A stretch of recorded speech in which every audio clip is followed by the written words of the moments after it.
Now I'd like to go over with you a side bridge exercise. This is an exercise that works the muscles to the side of your torso, very important muscles called your quadratus lumborum muscles, and also we get a healthy dose of oblique muscles coming in to protect you. These quadratus lumborum muscles are very interesting. They attach to your pelvis, which is rigid, and then to your ribs, which are pretty rigid, and then to each one of the vertebrae, and you have them on both sides. Interestingly, even when you're bending forward and back, every moment while you're going forward and back, we know from studies, those muscles are engaging. They act like guy wires to make sure that when you move, your back is still stable. I think of them much like if you were trying to fell a tree. You're going to drop a tree and want to make sure it goes straight down.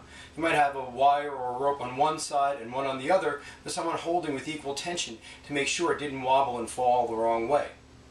Our lower back is inherently very, very unstable.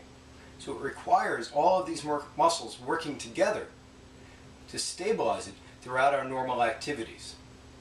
These muscles have a very important role to make sure that your back doesn't move enough to get injured.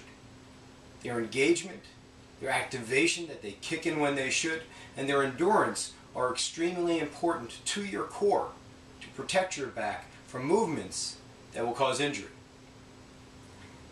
Let me demonstrate the side bridge.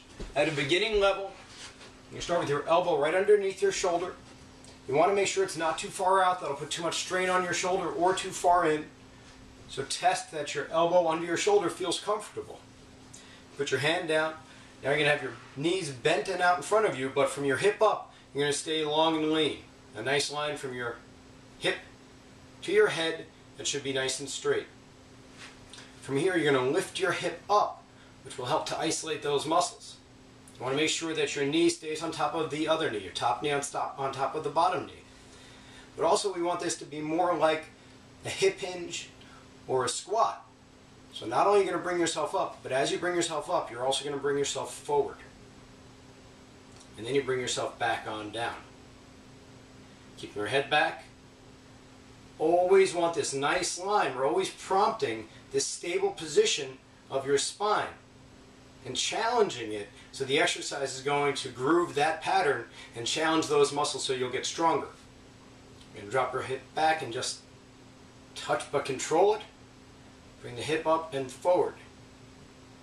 Then back and forward. If I were to do this exact exercise, not including the sideways up and down, it's basically a hip hinge or a squat. I'm moving through my hips and I'm stable through my back. The targeted area is right here between your ribs and your pelvis. You feel this muscle right in here getting fatigued. You also get a nice dose of internal oblique muscle kicking in, so you're going to work some of these muscles, so this is a very, very efficient exercise. When that becomes an easy exercise, you can challenge it more aggressively by putting your legs out, getting a longer lever, left ankle on top of the right ankle, a straight line again, and lift yourself straight up. You can hold it.